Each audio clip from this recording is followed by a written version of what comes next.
Injil Matius pasal 6 ayat 6-13 menceritakan tentang seorang perempuan yang mengurapi Yesus. Wanita itu bernama Maria. Tetapi mengapa Matius hanya menyebutnya seorang perempuan?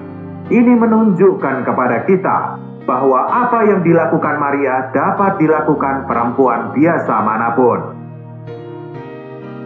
Sekalipun Maria bukan dari keluarga yang kaya, Maria membeli setengah kati minyak narwastu murni yang mahal harganya.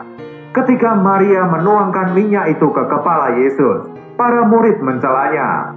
Para murid menganggap bahwa hal itu adalah pemborosan dan lebih baik uangnya diberikan ke orang miskin.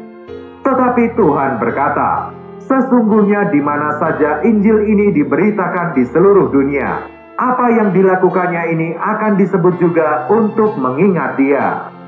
Dimanapun Injil ini diberitakan, kisah Maria juga harus diceritakan.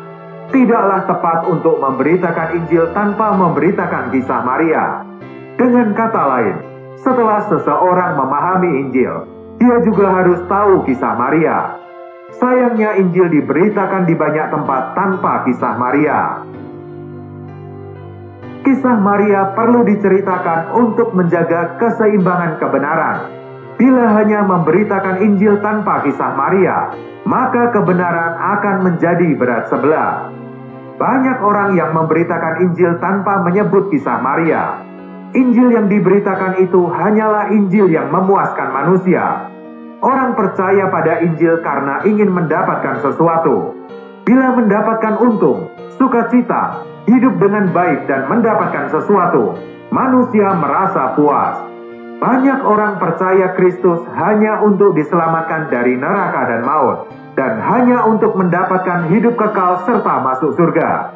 Banyak orang belum percaya Kristus sampai taraf mempersembahkan diri bagi Tuhan.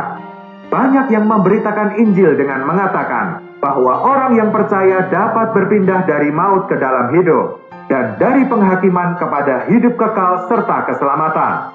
Manusia senang mendengar Injil seperti ini. Tetapi bila kita harus memberitahu mereka bahwa setelah percaya harus mempersembahkan diri pada Tuhan, taat pada Tuhan, dan menjadi tawanan serta hambanya, mereka akan menolak. Bila menyadari bahwa keselamatan adalah perkara menaruh diri sepenuhnya di tangan Tuhan, banyak orang akan menyingkir. Alkitab mengatakan bahwa banyak orang berjalan bersama Yesus. Mereka berpikir bahwa Injil itu luar biasa, karena Injil adalah perkataan indah yang keluar dari mulut Putra Allah. Tetapi Tuhan berkata kepada mereka, bahwa bila mereka tidak mau memikul salib untuk mengikut Dia, mereka tidak dapat menjadi muridnya. Atau jika mereka tidak meninggalkan semua yang milik dunia, mereka tidak dapat menjadi muridnya. Setelah membicarakan Injil, Tuhan berbicara tentang hubungan antara kita dan Tuhan. Inilah mengapa kisah Maria perlu diceritakan juga. Banyak orang tidak nampak bahwa percaya Kristus adalah menjadikan Kristus sebagai tujuan mereka. Mereka hanya nampak bahwa dengan percaya, mereka beroleh jalan kepada Bapa. Tidaklah cukup hanya mendengar dan percaya Injil. Aroma minyak narwastu harus tercium. Beroleh selamat bukan untuk diri kita sendiri, melainkan untuk Kristus. Inilah makna kisah Maria. Kita tidak boleh mengabaikan pemberitaan Injil. Tetapi Tuhan Yesus berkata, dimanapun Injil diberitakan, kisah Maria harus disebutkan juga. Di satu sisi kita harus memberitakan Injil, tetapi di sisi lain, kita harus mempersembahkan segalanya untuk Tuhan. Paulus berkata, karena kami telah mengerti bahwa jika satu orang sudah mati untuk semua orang, maka mereka semua sudah mati. Ini adalah Injil. Tetapi Paulus tidak hanya berhenti di sini. Setelah ayat itu Paulus menuliskan, dan Kristus telah mati untuk semua orang, supaya mereka yang hidup tidak lagi hidup untuk dirinya sendiri, tetapi untuk Dia yang telah mati dan telah dibangkitkan untuk mereka. Inilah yang dilakukan Maria. Tujuan kematian dan kebangkitan Tuhan adalah agar kita dapat hidup bagi Tuhan. Tidak ada orang Kristen yang diselamatkan tanpa menderita bagi Tuhan. Kita tidak hanya ditetapkan untuk percaya, kita juga ditetapkan untuk menderita bagi Tuhan. Banyak yang hanya percaya Tuhan sampai taraf menerima sukacita, tetapi mereka belum sampai taraf menderita bagi Tuhan. Banyak yang percaya pada Tuhan untuk masuk surga, tapi mereka belum sampai pada taraf meninggalkan dunia di belakang mereka. Mereka hanya sampai taraf diperkenan Allah. Mereka belum sampai taraf ditolak manusia. Tetapi orang percaya yang sempurna, yang sepenuhnya milik Kristus, adalah orang yang percaya kepada Allah sampai taraf ditolak manusia. Inilah mengapa kisah Maria harus mengikuti pemberitaan Injil. Mari kita renungkan tindakan Maria. Pencurahan minyak di kepala dan tubuh Tuhan adalah untuk penguburan Tuhan. Maria mungkin berpikir, Tuhan telah 4 kali memberitahu para murid bahwa dia akan mati. Tetapi para murid tidak mengerti apa maksudnya. Setelah dia mati, orang-orang pasti mengurapinya dengan minyak, mur, dan kemenyan. Tetapi aku tidak mau menunggu sampai dia mati. Lebih baik mencurahkan segalanya selama dia masih hidup. Maria melakukannya saat Tuhan sedang duduk makan. Dengan kata lain, dia melakukannya secara diam-diam. Dia tidak memberitahu Tuhan sebelumnya. Banyak orang menginginkan keselamatan, tetapi tidak menginginkan juru selamat. Banyak yang menghargai karya penebusan, tetapi tidak menghargai Sang Penebus. Banyak orang mengasihi salib Kristus, tetapi tidak mengasihi Kristus yang tersalib. Hal pertama yang orang tanyakan adalah keuntungan apa yang mereka dapatkan bila percaya Tuhan. Mereka tidak bertanya kasih seperti apa yang mereka berikan pada Kristus. Disinilah perbedaan Maria. Dia tahu dia harus mempersembahkan kasih dan segalanya pada Tuhan. Dia mendahului orang lain dalam mengurapi Tuhan. Para murid berpikir bahwa tindakan Maria itu sia-sia dan merupakan pemborosan. Mereka berpikir bahwa lebih baik memberikan 300 dinar kepada orang miskin. Hari ini di dalam gereja juga ada 2 prinsip ini. Yang satu kelompok seperti Maria, yang memberikan segalanya pada Kristus.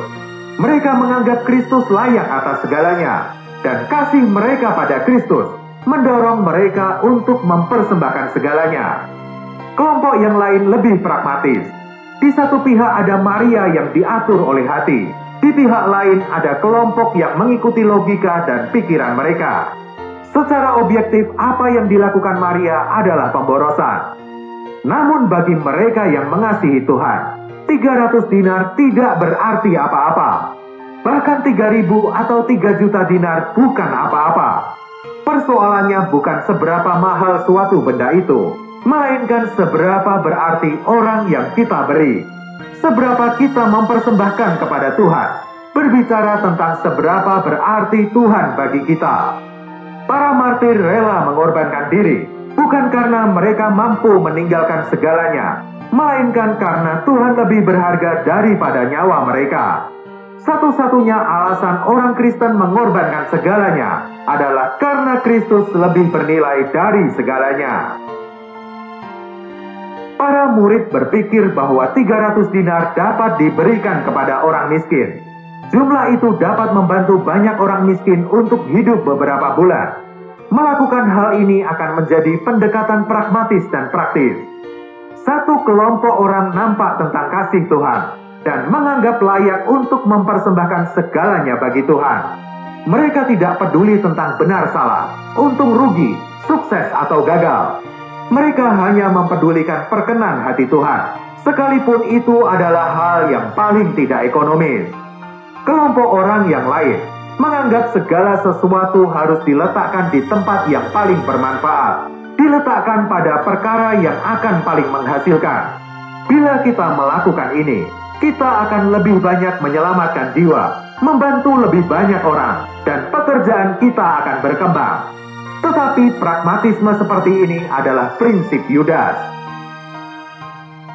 Untuk apa pemborosan ini? Sebab minyak itu dapat dijual dengan mahal, dan uangnya dapat diberikan kepada orang-orang miskin. Yudas adalah yang pertama mengatakan hal ini. Kemudian para murid yang lain mengikutinya. Dalam hal ini Yudas merupakan ahli ekonomi. Begitu ekonomi merasuki hati kita, kasih akan pergi. Bila hubungan kita dan Kristus menjadi masalah ekonomi, kasih akan hilang. Hari ini banyak orang memikirkan, hasil apa yang akan didapat bila aku melakukan ini? Apakah aku akan lebih berguna bila melakukan itu? Tetapi Tuhan berkata, apakah hal ini dilakukan demi aku? Tuhan memberitahu kita satu hal, karena orang-orang miskin selalu ada padamu, tetapi aku tidak akan selalu bersama-sama kamu. Perkataan ini adalah perkataan yang serius. Kesempatan bagi kita untuk mengasihi Tuhan adalah hari ini. Yang penting untuk hari ini adalah kita mengasihinya, sekalipun kita tidak melihat Dia. Dari sudut pandang kasih, tidak ada pemborosan bila untuk Tuhan. Tidak ada yang sia-sia bila untuk Tuhan. Di mata dunia, apa yang dilakukan Maria adalah sesuatu yang tidak praktis, sesuatu yang boros dan bodoh. Yudas lebih realistis, bijaksana dan penuh pemikiran. Tetapi Tuhan lebih suka melihat gereja yang penuh dengan Maria yang bodoh, daripada melihat seorang Yudas yang bijaksana. Tuhan menetapkan prinsip bagi gereja. Kehidupan gereja harus dengan prinsip mengasihi Kristus, bukan pragmatisme. Banyak orang yang melakukan hal-hal yang sepertinya bagi Tuhan, tetapi sebenarnya tidak. Sangat disayangkan bahwa banyak dari pekerjaan mereka dilakukan dengan prinsip menjual minyak dan membagikan ke orang miskin. Apa gunanya kita dapat memberi pada ribuan orang miskin, tetapi tidak ada minyak untuk mengurapi kepala Tuhan? Hari ini banyak orang memperhatikan orang berdosa, gereja, pelayanan, dan lain-lain. Tetapi mereka melalaikan minyak untuk mengurapi Tuhan. Ada kekurangan orang-orang berbakat yang diboroskan untuk Tuhan. Paulus adalah salah satu orang yang memboroskan dirinya. Dalam usia yang muda, dia sudah menjadi orang yang terpandang dalam Yudaisme. Dia diajar dengan baik oleh Gamaliel dalam filsafat. Dia bisa saja menjadi filsuf yang terkenal. Namun dia memilih untuk menjadi murid seorang tukang kayu dari Galilea. Bukankah hal ini merupakan pemborosan? Dalam sejarah gereja ada banyak orang yang seperti Paulus. Bagi dunia apa yang mereka lakukan adalah pemborosan. Tetapi puji Tuhan, Kristus layak untuk semua pemborosan mereka. Orang-orang ini adalah buli-buli minyak yang dicurahkan ke kepala Tuhan. Banyak orang membawa pragmatisme ke dalam gereja. Mereka menghitung biaya dan membicarakan tentang hasil. Pikiran mereka tertuju pada pekerjaan, bukan pada Tuhan. Mereka memperhatikan keperluan, bukan hati Tuhan. Mata mereka tertuju pada hasil, jumlah jiwa yang diselamatkan, bukan pada ketaatan mutlak pada kehendak Tuhan. Tuhan perlu mencelikkan mata kita, agar kita nampak bahwa pragmatisme adalah perkara yang Tuhan tolak. Yang harus kita pikirkan adalah kepuasan hati Tuhan. Tujuan keselamatan bukan sekedar membawa kita ke surga, melainkan membawa kita ke dalam hubungan yang benar dengan Kristus. Sangat mungkin bagi seseorang untuk menyelamatkan banyak jiwa, memberi bantuan bagi banyak orang. Namun dia ditegur Tuhan karena kehilangan kasih yang semula. Seseorang dapat memiliki banyak pekerjaan, jerih lelah, dan sikap yang baik. Tetapi pada saat yang sama dia kehilangan satu hal, yaitu kasih. Ia telah melakukan apa yang dapat dilakukannya. Maria telah menyerahkan semua miliknya. Bila kita belum memboroskan diri sepenuhnya untuk Tuhan, kita masih belum cukup. Allah memanggil manusia untuk memboroskan diri bagi Kristus. Apakah kita sudah melakukan semua yang kita bisa? Dimanapun Injil diberitakan, pemborosan ini juga diberitakan. Dimanapun Injil diberitakan, banyak pekerjaan manusia yang hebat dilucuti demi Tuhan. Dimanapun Injil diberitakan, semuanya dicurahkan kepada Kristus. Apapun yang dicurahkan kepada Kristus tidak akan sia-sia, melainkan akan menghasilkan buah yang sejati. Intinya bukan seberapa banyak orang miskin, masyarakat dan bangsa akan mendapat manfaat, melainkan apa yang Tuhan akan peroleh. Kiranya kemanapun Injil diberitakan, kisah Maria juga diberitakan, dan kiranya lebih banyak Maria yang akan dibangkitkan. Tuhan memberkati.